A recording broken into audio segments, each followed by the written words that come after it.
सभी को नमस्कार। आपका वार्म होममेड रेसिपी चैनल पे स्वागत है।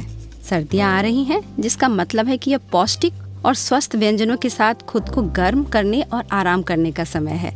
आज हम एक क्रीमी सॉस में सामन पकाएंगे। शुरू करने के लिए मछली पर सभी तरफ से अच्छी तरह से नमक और काली मिर्च लगाएं। टुकड़ों को पलटना जरूरी है ताकि इस पर समान रूप से मसाले लग जाएं। ध्यान रखें कि आप ज़्यादा मसाले न डालें, क्योंकि इससे असली मछली का स्वाद निखर के नहीं आ पाएगा। अब एक मोटी तल वाली फ्राइंग पैन लीजिए और इसे स्टोव पर रखें।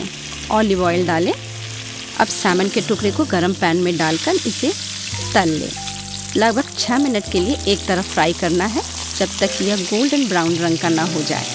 ध्यान रखें कि समय के साथ सैमन सूख न जाए। पलट दें और उसे 2 मिनट और फ्राई करें।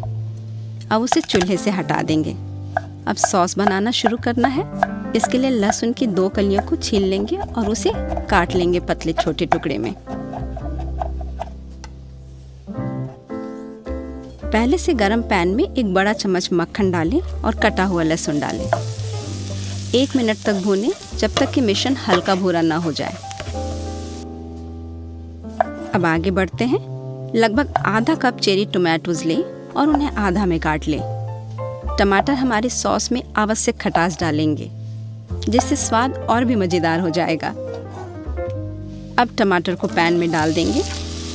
टमाटर को समान रूप से गर्म करने के लिए इसे अच्छी तरह से हिलाएं। कुछ मिनटों के बाद थोड़ा नमक और काली मिर्च डालें। इससे रस अलग होने की गति तेज हो जाएगी। अब पालक डालने का समय है। हमें पूरी सतह पर पालक डालना है और फिर उसे अच्छी तरह से मिलाएंगे। कुछ मिनट तक पकाएंगे, जब तक कि पत्तियां मुलायम न हो जाएं। सॉस में आधा कप हेवी क्रीम डालें। अब 1/4 कप पार्मेसन चीज़ ऊपर से छिड़केंगे। इस इटालियन हार्ड चीज़ में बहुत ही नाजुक और साथ ही अद्भुत स्वाद होता है, इसलिए हमें 30 ग्राम से अधिक की आवश्यकता नहीं है। और बस इतना ही नहीं, मसाले पकवान को उज्जवल और अधिक सुगंधित बनाने में मदद करेंगे। बैसिल अपने हल्के करवाहट को जोड़ेगी। इसे चाकू से बारीकी से काट लें। पार्सले इसमें बहुत अच्छा लगेगा।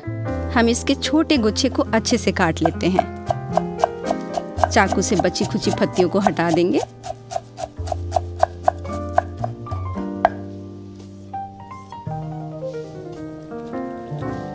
हमारे सॉस में हर्ब्स के मिश्रण को साथ में छिड़के और स्वाद को मिलाने के लिए इसे अच्छे से हिला दें। करने के लिए अब बहुत कम काम बचा है। हम सॉस को 3 मिनट तक उबालते हैं। इतने देर में अतिरिक्त नमी एवोपरेट हो जाएगी और स्वाद और भी अच्छा होगा। बाद में मछली के टुकड़ों को सॉस में डालें। उन्हें चारों तरफ से सॉस में डुबो दें और 2-3 मिनट के लिए आग पर छोड़ दें। यह मछली के सॉस ऑब्जॉर्व करने के लिए बहुत महत्वपूर्ण है। बस इतना ही। हम अब अपनी डिश को परोस सकते हैं। सामन बेहद नरम है। आपको इसे काटने के लिए कोई जोड़ लगाने की जरूरत नहीं है। मज़ेदार स्वाद। पकाने की कोशिश करिए।